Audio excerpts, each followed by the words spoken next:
Greetings and salutations, and welcome back to another time lapse of my human rogue. Today we are leveling from level 29 to level 30.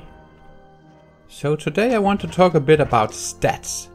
So by stats I mean things like agility, strength, intellect, and maybe also go a bit into detail about things like hit chance, crit chance, and glancing blows. Also, throughout the last few videos I've been mentioning quite a few times why I prefer the human rogue over other races, and by taking a look at these stats it might actually become more clear why the human would be a preferred choice in terms of endgame rating. So for the sake of clarity, all numbers that I mentioned throughout this video will be based on a level 60 rogue. So if we start out by looking at strength, so strength is fairly straightforward for the rogue. Basically for every point of strength you have, you gain 1 attack power. So attack power is nice to have as a rogue, as it generally increases the damage of almost everything you do. This includes your auto attacks, sinister strike, and rupture. Moving on to agility. So agility is the primary stat for the rogue.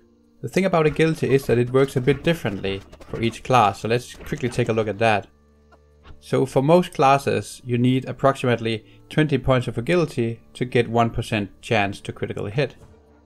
For the hunter and rogue that is different, so the hunter requires a total of 53 agility for 1 additional critical hit chance, whereas the rogue requires 29. So since we're focusing on the rogue, let's just stick to that number, so 29 agility for 1% critical hit chance on level 60. Furthermore, agility also adds to the dodge chance. So as with the crit chance, there's also differences between the classes for the dodge chance. So to get 1% dodge chance, most classes require 20 agility. But again, the hunter and the rogue are different. So the hunter requires 26.5 points of agility for 1% dodge chance, whereas the rogue only requires 14.5 points of agility for 1% dodge chance. So with all that information we can then sum up what we get for a rogue from agility. So for level 60 rogue, for 29 points of agility, you get 29 attack power, 1% critical hit chance, and 2% dodge. This definitely makes agility a very important stat for the rogue. So let's move on to stamina. So stamina flat out just gives health. So for the rogue, 1 point of stamina equals 10 health. So stamina is not that important in PvE, don't get me wrong, it's always important to stay alive, and stamina definitely helps you, especially if you make a few mistakes here and there. It can give you a bit of a buffer, so to speak, to keep you alive a little bit longer. From a PvP point of view, stamina is way more important, because basically in PvP it's all about surviving long enough to dish out the damage to kill your opponent before he kills you. Moving on to intellect. So for the rogue, intellect has little to no benefit. Basically the only thing it does is that it increases the rate at which you learn weapon skill. Yeah, so I don't really think there's much more to add for that. So it can be a small benefit if you're leveling your weapon skill, but that's about it. Moving on to spirit. So spirit, again as intellect, doesn't really add anything, at least not at the end game. So while you are leveling, spirit can be valuable, especially if your spirit is high. And as a human you do get a small bonus to your spirit as well. So while leveling, it can reduce your downtime because your health regeneration is a bit higher, and although that may not seem as much from a case-to-case basis, over time there is a considerable time to be saved if you're going for a good amount of spirit. But that usually also means that you are compromising other stats, for example your agility. So I would say while leveling, if you get items that offer extra spirit, then take it, but don't really go for it. Always go for your primary attribute. Okay, so that covered all the attributes. Moving on to weapon skills. So when we are talking about weapon skills, we should also take defense skill into consideration.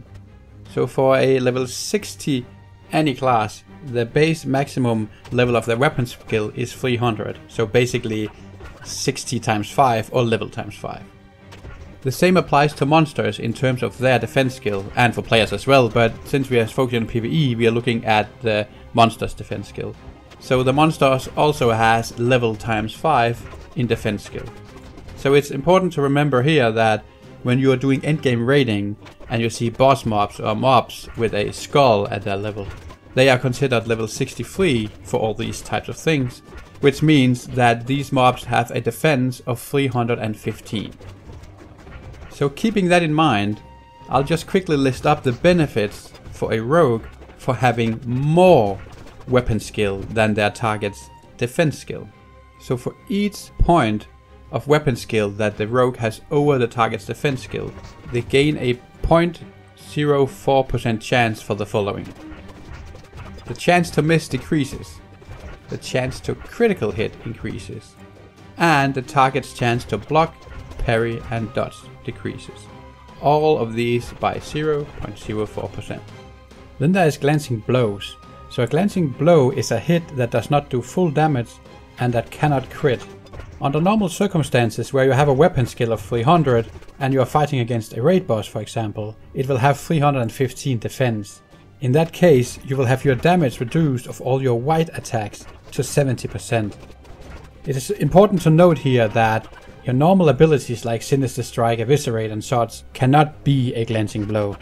There's a 40% chance that a hit will be a glancing blow the moment the monster has a higher level than you, and this cannot be mitigated in any way. The damage reduction, however, can be mitigated.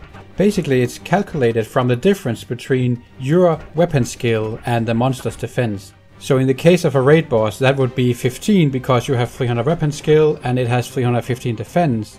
And then you multiply that with 2%, so 15 times 2 is 30. So you have a damage reduction of 30%, meaning you now do 70% damage. So for every point you can increase your weapon skill, you decrease this penalty by 2%. As a human, you have a flat out 5-point bonus to this skill from your racials, and you can also do the weapon expertise talent from your combat tree, so now you have 10-point bonus. This is already a reduction of 20% of the penalty, meaning your glancing blows now do 90% damage instead of 70. If you with the help of items are able to get your weapon skill to 315, you can actually fully mitigate this damage penalty. It's important to note that you cannot mitigate the glancing blow, but you can mitigate the damage penalty. So with 315 in the weapon skill, your glancing blows do 100% damage. But it's important to note that these can still not be critical hits.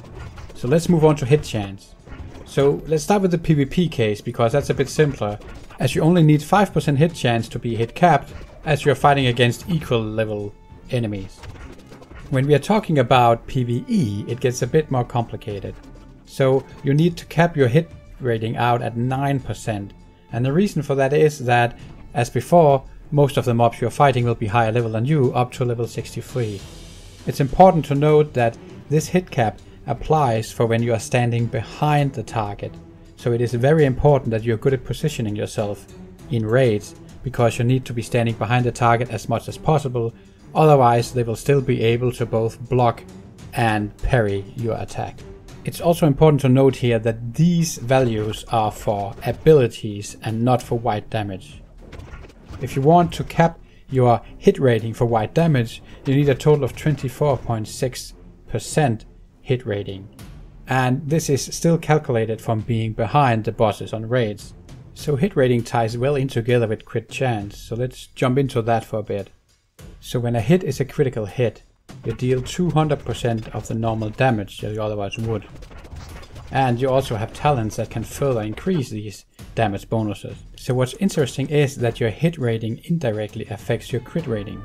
And this is because that if you miss, that hit could potentially have been a critical hit and then you basically wasted it.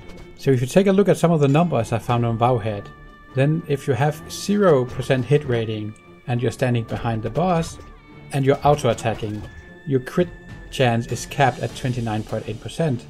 Whereas if you have your 9% hit rating bonus, you are capped at 38.8%.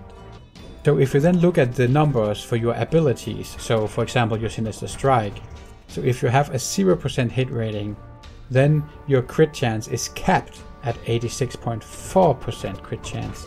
And if you have your 9% hit rating, it's 95.4%. It's important to note here that just because the caps are so high, that doesn't mean that you automatically have that crit chance. You still need to have your critical hit chance up there. All it's saying is that If you are over this cap, so for instance your auto attacks with 9% hit rating, if you get over 38.8% crit chance, your auto attacks are no longer benefiting from your added crit chance. So these were just some of the basics for these numbers. There are more complex calculations that you can look into if you're interested in that sort of thing. So what I thought I'll do at the end here is that I'll take a look at the stat priority that you should go for when gearing up for your endgame PvE gear. So for full disclosure, I did not come up with this list myself. I am borrowing this from Wowhead, but I actually agree with it. So let's have a look at it. So first up, there's the 9% hit rating. It's definitely a must because you need to be able to land those hits. Next up is weapon skill. I wouldn't focus too much on it. You already have at least 5 points from your talents and hopefully 5 more points from your human racial because you chose the right race. But finding sword skill on gear can be quite hard, so don't stress too much about it. So agility is obviously better than strength since it gives the same amount of attack power, but also on top of that gives crit rating and dodge rating. Coming in right after that, we do have strength and attack power, followed up by crit chance. Anyways, I think that was all I wanted to share for today. So if you have any questions or think I missed something or want to add something to the discussion, you are very welcome to do so. But I actually think we are just about to hit that level up. And here we go. So if you like what we're doing here, definitely consider leaving a like, it really helps out. And also if you're new here, consider subscribing to tag along to 60. Anyways, thank you so much for watching, and you'll see me in the next video.